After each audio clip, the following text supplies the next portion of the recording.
المرسلين. قال الله تبارك وتعالى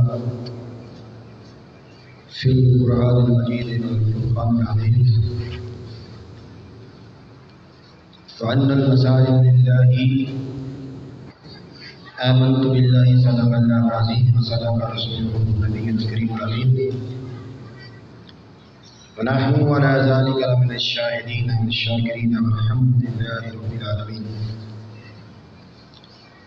قال الله تبارك وتعالى في القرآن المجيد والفرقان الحميد في شأن حبيبه مخبرا وعامرا: إن الله وملائكته يصلون على النبي يا أيها الذين آمنوا صلوا عليه وسلموا تسليما. تو سارے دوست آباد پڑھیے: السلام علیکم یا سیدی یا رسول اللہ، السلام علیکم یا سیدی یا حبیب اللہ. بعد پڑھیے: السلام علیکم یا سیدی یا رحمۃ للعالمین، السلام علیکم یا سیدی یا خاتم النبیین، السلام علیکم یا سیدی یا حبیب اللہ وعلی آلک و صحابک یا سیدی یا محمد رسول اللہ صلی اللہ علیہ وسلم.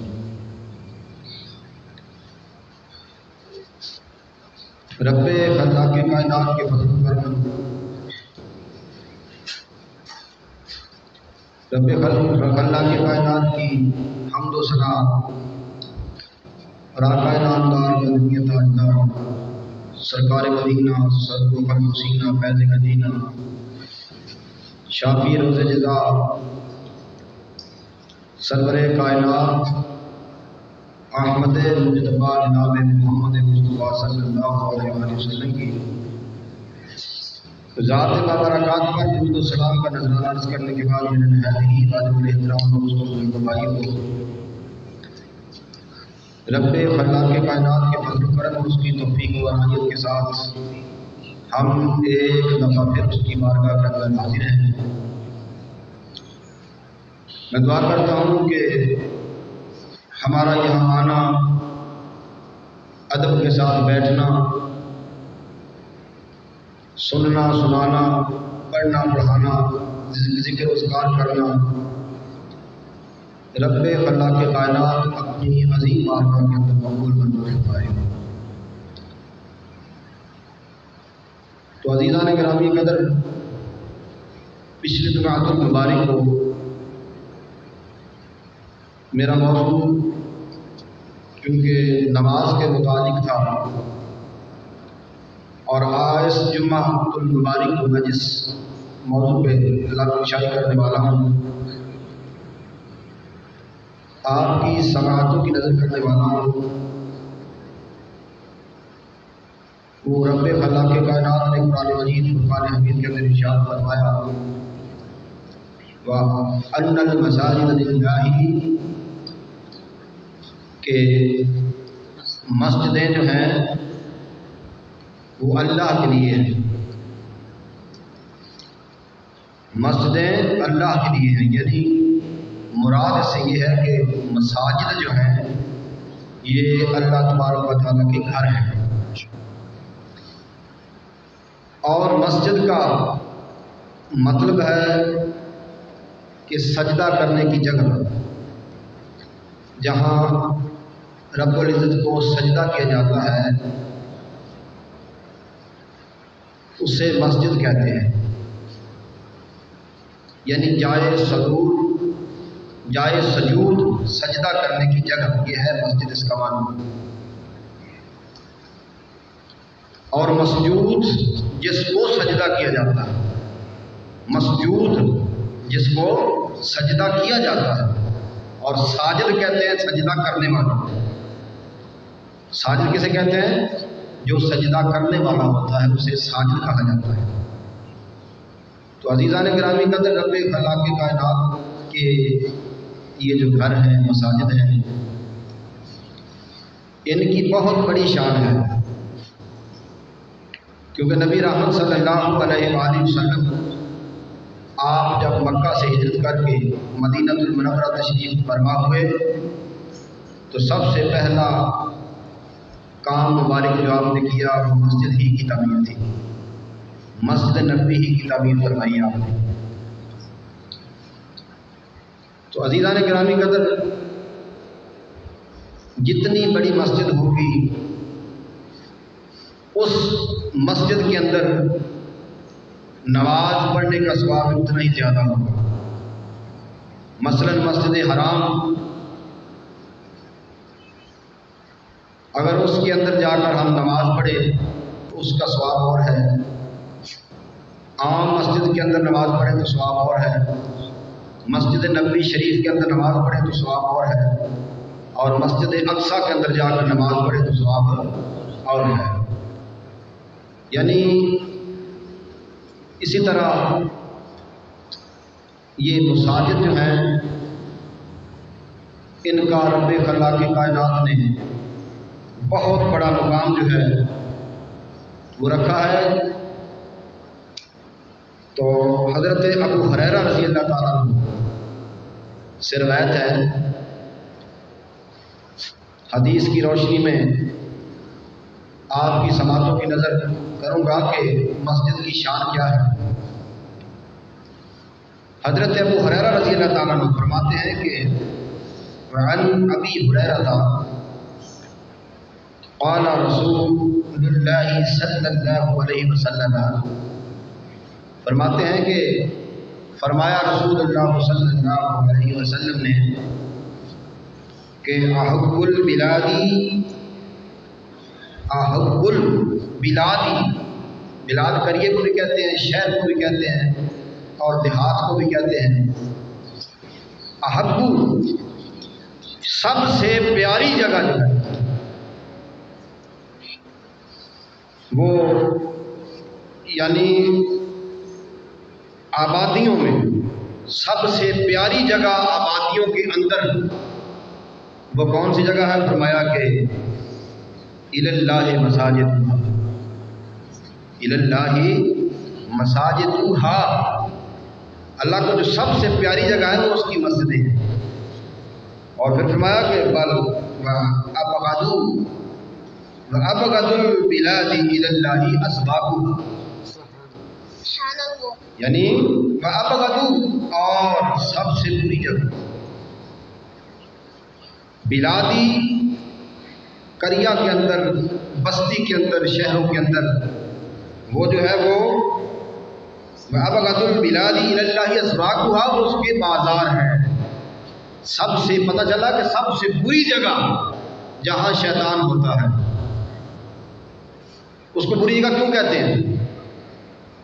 بازار کو بری جگہ کیوں کہا جاتا ہے؟ اس لیے کہ وہاں شیطان ہوتا ہے جو کہ برے کاموں پر آمادہ کرتا ہے۔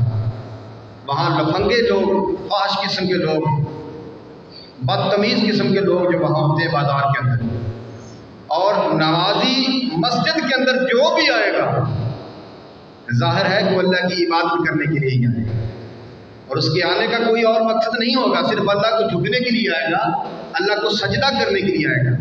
اس لیے یہ سب سے اچھی جگہ جو ہے وہ ہے اللہ کی مسجدیں، اور سب سے بری جگہ جو ہے وہ بازار ہے۔ اس لیے بازار میں جانے سے اجتناب کرو، اور مسجد میں دل لگائے رکھو، کیونکہ جب تک انسان مسجد کے اندر رہتا ہے اس وقت تک شیطان کے حملے سے محفوظ رہتا ہے۔ آپ کو سبحان اللہ، جب تک انسان مسجد کے اندر رہتا ہے اس وقت تک شیطان کے حملے سے محفوظ رہتا ہے، اور جب تک بازار کے اندر رہتا ہے شیطان جو ہے اس پر غالب آ جاتا ہے، وہ برے کام وہاں کر بیٹھتا ہے۔ تو عزیزان گرامی قدر، حضرت عثمان رضی اللہ تعالیٰ عنہ فرماتے ہیں کہ عن عثمان رضی اللہ تعالیٰ عنہ کہ قال رسول اللہ صلی اللہ علیہ وسلم، رسول کریم صلی اللہ علیہ وآلہ وسلم نے ارشاد فرمایا کہ من بنا للہ، من بنا للہ مسجدا، من بنا جس نے تعمیر کی، جس نے بنیاد رکھی، جس نے بنائی، للہ اللہ کے لیے، مسجدن مسجد، جس نے مسجد کی بنیاد رکھی اللہ کے لیے تو اس کی جزا کیا ہے کہ بان اللہ لہ بیتا فی الجنہ، بان اللہ، اللہ تعالیٰ بنائے گا اس کے لیے، کس کے لیے؟ جس نے مسجد کی بنیاد رکھی، لہو اس کے لیے، بیتن گھر، فی الجنتی جنت میں۔ سمجھ آ رہی ہے کہ جس نے مسجد کی بنیاد رکھی، بعض لوگ ہوتے ہیں نا ساری مسجد کا خرچہ جو ہے اٹھا لیتے ہیں، اس کی اینٹوں کا، اس کے ٹیر، اس کے گارڈر، ساری کی ساری مسجد کا خرچہ جو ہے وہ برداشت کرتے اٹھا لیتے ہیں اللہ کی رضا کے لیے، دکھلاوے کے لیے نہیں، اللہ کی رضا کے لیے۔ اور کچھ لوگ جو ہیں وہ مسجد کی تعمیر کے لیے حصہ ڈالتے ہیں، تو جس نے حصہ ڈالا، کوئی چیز بھی مسجد کی پنکھے لگوا دیے چونکہ یہ صدقہ جاریہ ہے، اینٹیں دے دی، سیمنٹ دے دیا، کسی نے جتنا تعاون ہو سکا اسے اس نے کر دیا، تو وہ بھی اسی زمرے کے اندر آئے گا۔ کہ فرمایا قال رسول اللہ صلی اللہ علیہ وسلم من بنا للہ مسجدا، جس نے بنیاد رکھی اللہ کے لیے مسجد کی تو بنا اللہ لہ بیتا فی المسجد، تو اللہ تعالیٰ اس کے لیے اس کا گھر جو ہے وہ جنت میں بنائے گا، اس کا گھر جنت میں بنائے گا، جو اس جہان کے اندر رہتے ہوئے۔ اور یہ دیکھو کتنی خوش قسمتی کی بات ہے کہ جو مسجد کی تعمیر میں حصہ لیتا ہے، یہ مسجد بنا کے اس جہان سے چلا جاتا ہے۔ تو جب تک دوستو نمازی اس مسجد کے اندر آ کر نماز پڑھتے رہیں گے، اللہ کی عبادت کرتے رہیں گے، اور وہ آدمی جس نے مسجد کی تعمیر میں حصہ لیا، اس کار خیر کے اندر حصہ ڈالا، یا خود اس نے اکیلے نے یہ سارا خرچہ اٹھایا، تو دونوں کے لیے یہ بشارت ہے دوستوں کہ رب خلا کے کائنات اس کے لیے جنت کے اندر گھر بنا۔ یہ میری بات نہیں، یہ نبی رحمت صلی اللہ علیہ وسلم کا فرمان عالی شان ہے، اور آپ کی زبان سے حق کے سوا کچھ بھی نہیں نکلتا، اور جو شک کرے وہ گمراہ ہے۔ یہ کتنی بڑی سعادت ہے۔ تو اللہ کے نبی محبوب علیہ السلام نبی رحمت صلی اللہ علیہ وآلہ وسلم کا فرمان عالی شان ہے۔ حدیث پاک ہے کہ قیامت کے دن 7 آدمی، بڑے غور سے آپ نے یہ مسئلہ سماعت ہے، یہ حدیث سماعت کرنی ہے کہ 7 آدمی ایسے ہیں جب کوئی سایہ نہیں ہوگا قیامت کے دن، تو اللہ کے عرش کا سایہ ان کو نصیب ہوگا۔ اونچی کہیں سبحان اللہ۔ اللہ کے عرش کا سایہ ان 7 اشخاص کو نصیب ہوگا۔ اب آپ کے ذہن کے اندر یہ سوال آئے گا کہ وہ 7 شخص جو ہیں وہ کون کون سے ہیں؟ ایسے خوش قسمت انسان وہ کون سے ہیں جن کو جب کسی قسم کا سایہ نہیں ہوگا تو ان کو وہ عرش عظیم کا سایہ، اللہ کے عرش کا سایہ نصیب ہوگا۔ یہ حضرت ابو ہریرہ رضی اللہ تعالیٰ عنہ روایت فرماتے ہیں کہ ان ابی ہریرہ قال رسول اللہ صلی اللہ علیہ وسلم سبعۃ 7 آدمی یظلہم اللہ، اللہ ان کو اپنا سایہ دے گا، یظلہم اللہ، اللہ ان کو اپنا سایہ دے گا، فی ظلہ، اپنے سائے میں سے، ظل کہتے ہیں سائے کو، یوم اس دن، یوم اس دن، لا ظل الا ظلہ، لا ظل الا ظلہ، جس دن اس کے سائے کے سوا کوئی سایہ نہ ہو، اس دن بھی رب خلاق کائنات ان 7 اشخاص کو اپنا سایہ نصیب کرے گا۔ وہ کون کون سے ہیں؟ نمبر 1 امام عادل، امام عادل، وہ امام جو انصاف کرے. سبحان اللہ، ماشاء اللہ. اس میں قاضی بھی آ جاتے ہیں، جج بھی آ جاتے ہیں، اور جن کے ذمے جن کو ہم نے نمبردار بنایا ہوتا ہے وہ بھی آ جاتے ہیں. امام عادل، وہ امام جو انصاف کرے. اس کو بھی رب خلاق کائنات قیامت کے دن جب کسی چیز کا سایہ نہیں ہوگا تو اپنے عرش کا سایہ نصیب کرے گا. اور دوسرا نمبر 2، وشابن، اور وہ نوجوان، اور وہ نوجوان نشاء فی عبادت اللہ، نشاء فی عبادت اللہ، جس نے اپنی جوانی اللہ کی عبادت میں گزاری. کہتے ہیں نا وقت جوانی توبہ کردن شیوا پیغمبری، اس لیے کہتے ہیں نا وقت جوانی توبہ کردن شیوا پیغمبری، یعنی جب انسان کے اعضاء جو ہیں اعضاء بدنیہ وہ کمزور ہو جائے، بڑھاپا آ جائے، 40 ایئر سے 40 برس سے اس کی جو لائف ہے، اس کی زندگی جو ہے وہ تجاوز کر جائے، اعضاء بدنیہ ویک ہو جائے، کمزور ہو جائیں، اور پھر وہ کہے کہ میں توبہ کرتا ہوں، وہ بھی توبہ محمود ہے، اس کا بھی مقام ہے. جب وہ برائی جو ہے بدکاری کرنے کے قابل نہ رہے پھر وہ توبہ کرے، اس کا مقام اور ہے. اور جب وہ توبہ کرنے کے قابل ہو، یعنی جوانی کا وقت ہو اور وہ غلطی کرنے پر قادر ہو، اور پھر وہ توبہ کر کے اللہ کی بارگاہ میں حاضر ہو کر توبہ کر لے، تو اس کا مقام جو ہے اور ہے. اس لیے فرمایا کہ وشاب النشاء فی عبادت اللہ، وہ نوجوان جو اپنی جوانی اللہ کی عبادت میں گزارے، جو اپنی جوانی جو ہے وہ اللہ کی عبادت کرتے ہوئے گزارے، اس کو بھی قیامت کے دن رب خلاق کائنات اپنے عرش کا سایہ نصیب فرمائے گا. اور تیسرا آدمی نمبر 3، وہ کون سا ہے؟ وَرَجُلٌ قَلْبُهُ مُعَلَّقٌ، وہ آدمی قلبہ، جس کا دل جو ہے معلق رہے، مائل رہے، لٹکتا رہے، بالمسجد، مسجد کے ساتھ. سبحان اللہ. جس کا دل ہر وقت مسجد کے ساتھ ہی لگا رہے، کہ اذا خرج منہ، جب وہ اس سے نکلے تو اس کے دل میں تڑپ پیدا ہو کہ میں مسجد ہی میں بیٹھا رہوں. اذا خرج منہ، اور پھر حتی یعود الیہ، حتی یعود الیہ، یہاں تک کہ جب وہ مسجد کی طرف واپس آئے. سمجھ آئی؟ تیسرا آدمی کون ہے؟ جس کو رب خلاق کائنات کا عرش کا سایہ نصیب ہوگا قیامت کے دن، یعنی رجل قلبہ، وہ آدمی جس کا دل معلق رہے بالمسجد، مسجد کے ساتھ.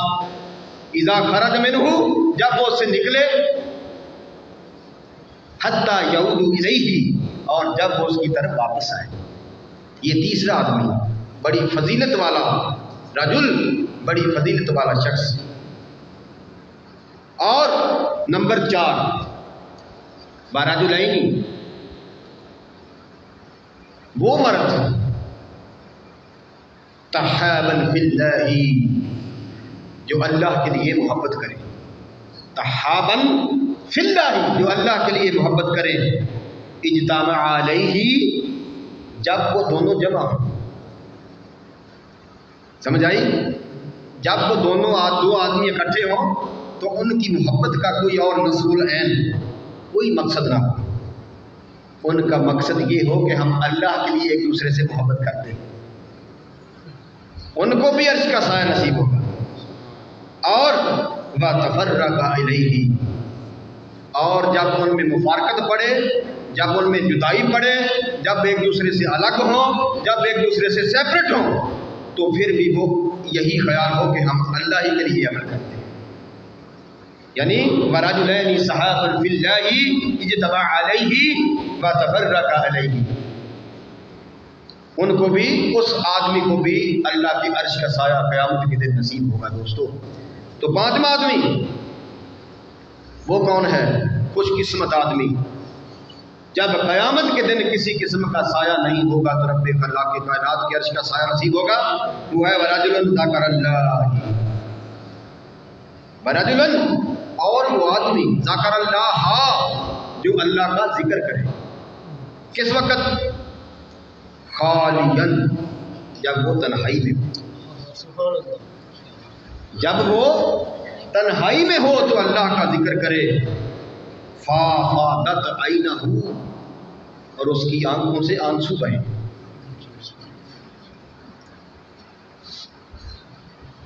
اور اس کی آنکھوں سے آنسو بہیں۔ ورجل ذکر اللہ، اور وہ آدمی جو اللہ کا ذکر کرے، خالیاً، تنہائی کے اندر، فافاضت عینہ، اور اس کی آنکھوں سے آنسو بہیں، یعنی اللہ کا ذکر اس قدر کرے کہ اس کی آنکھوں سے آنسو کی لڑیاں جاری ہو جائیں۔ قیامت کے دن جب کسی قسم کا سایہ دوستو نہیں ہوگا تو رب خلاق کے کائنات کے عرش کا سایہ اس کو نصیب ہوگا۔ سبحان اللہ۔ یہ ہے پانچواں شخص۔ اور چھٹا شخص کون ہے؟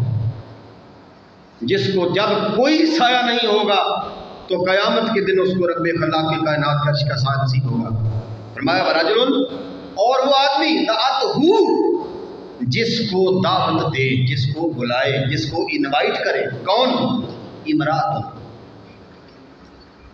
امرأۃ وہ عورت، بڑی سماعت کرنے والی بات ہے، دل کے اندر اور ذہن کے اندر بٹھانے والی بات ہے دوستو۔ رجل دعتہ، وہ آدمی جس کو دعوت دے، امرأۃ کوئی عورت، کہ ذات و حسب و جمال، جس کا حسب بھی اچھا ہو اور وہ خوبصورت بھی ہو، حسب و نسب والی ہو، جمال اور خوبصورت ہو۔ تو جب وہ دعوت دے، اس کو بلائے، کس کی طرف؟ برائی کی طرف مائل کرے، اس کو بلائے، تو وقال، اور وہ کہے کہ انی اخاف اللہ، کہ میں اللہ سے ڈرتا ہوں۔ سبحان اللہ۔ اس کو برائی کی طرف دعوت دے اور آگے سے وہ یہ جواب دے کہ میں انی اخاف اللہ، کہ میں اللہ سے ڈرنے والا ہوں۔ اور ساتواں شخص جب رب خلاق کے کائنات کے عرش کا سایہ اس کو نصیب ہوگا، جب کوئی سایہ نہیں ہوگا، کون سا شخص ہے؟ خوش قسمت آدمی کون ہے؟ فرمایا کہ ورجل تصدق، وہ آدمی جو صدقہ کرے، خیرات دے، بصدقۃ فاخفاها، مخفی طریقے کے ساتھ۔ جو آدمی صدقہ کرے مخفی طریقے کے ساتھ، کتنا مخفی طریقہ ہو، کیسا طریقہ ہو؟ حتی لا تعلم، یہاں تک کہ اس کو معلوم نہ ہو، تعلم شمالہ، اس کے بائیں ہاتھ کو پتہ نہ ہو، کہ ما تنفقو، کہ اس نے کیا خرچ کیا ہے، یمینہ، کہ اس کے دائیں ہاتھ نے کیا دیا ہے، یعنی بائیں ہاتھ کو بھی پتہ نہ ہو کہ دائیں ہاتھ نے کیا دیا۔ وہ آدمی جو صدقہ کرے اس طریقے سے کہ اس کے بائیں ہاتھ کو بھی پتہ نہ ہو کہ دائیں ہاتھ نے کیا دیا ہے، اس مخفی طریقے کے ساتھ اللہ کے راستے کے اندر وہ خرچ کرے، تو وہ ایسا خوش نصیب شخص ہے دوستو کہ جب قیامت کا دن ہوگا، تو قیامت کے دن جب رب خلاق کے کائنات کے عرش کے علاوہ کوئی سایہ نہ ہوگا تو رب خلاق کے کائنات کے عرش کا جو سایہ ہے وہ اس کو نصیب ہوگا۔ یہ ہے دوستو یہ فضیلت مساجد کی۔ تو میرے دوستو جتنا بھی کوشش کیا کرو، کیونکہ اگر ہم گھر میں نماز پڑھتے ہیں تو ایک نماز کا ثواب ہمیں ملتا ہے، ایک نماز کا ثواب، اور جب ہم باوضو ہو کر باوضو ہو کر مسجد کے اندر تشریف لے کے آتے ہیں تو ہمیں 27 نماز کا ثواب ملتا ہے۔ 27 نمازوں کا ہمیں ثواب جو ہے وہ ملتا ہے۔ تو بعض بات میں نے دیکھا ہے کہ مساجد کے اندر یہ بھی مسئلہ سماعت کرنے والا ہے کہ بعض لوگ جو ہے نا وہ ہماری مرغی گم ہوگی اعلان کر دیں مولوی صاحب، ہمارا کٹا کھل گیا مولوی صاحب اعلان کر دیں۔ یہ غلط ہے، حدیث کی روح سے یہ غلط ہے۔ اور کئی بکاری آ کر مسجد کے اندر سوال کرتے ہیں ہمیں اللہ کے راستے کے اندر فی سبیل اللہ ہماری کچھ مدد کی جائے۔ یاد رکھنا مسجد کے اندر کسی بکاری کو دینا یہ گناہ پر اس کی جو مدد کرنا ہے، کیونکہ فرمایا نا وعن ابی ہریرہ قال رسول اللہ صلی اللہ علیہ وسلم، حضرت ابو ہریرہ روایت فرماتے ہیں کہ سامی رجل ینشد دعالۃ فی المسجد فلیقل لا ردها اللہ علیک فإن المساجد لم تبنى لها۔ آخر میں فیصلہ فرما دیا نا کہ لم فإن المساجد، اس لیے مسجدیں نہیں بنی،